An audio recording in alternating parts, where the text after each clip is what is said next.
नहमदुहु व नसल्ली अला रसूलिहिल करीम। कुरान मजीद में इरशाद रब्बानी व नुक़र्रिरु फ़िल अरहाम मा नशा, और हम माँ के पेट में जिसे चाहते हैं ठहराए रखते हैं। तो अब कई बच्चे आपने देखे होंगे कि वो पैदा होने से पहले माँ के पेट से यानी फौत होकर पैदा होते हैं और माँ के पेट में ही फौत हो जाते हैं।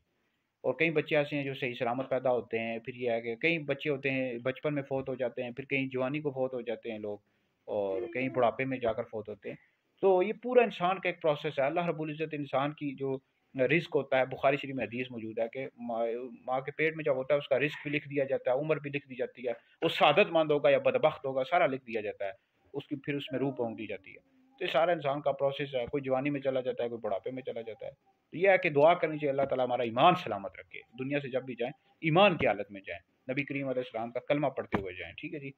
तो ये दुआ करनी चाहिए। और बाकी यह है कि सारी ज़िंदगी हम सहाबा और अहले बैत के आशिक रहें, उनसे मोहब्बत करते रहें। ठीक है जी। तो यही जो और आले सुन्नत ही हक है, आले सुन्नत के जितने भी फ़िरके हैं वो सब दोज़खी हैं। ठीक है जी। आले सुन्नत ही जन्नती हैं, आले सुन्नत हनफी, शाफी, मालिकी, हम्बली। तो बहरहाल ये वीडियो सुने दिगर लोगों तक पहुँचाए आप लोगों के लिए बहुत बड़ा सदका जारी है।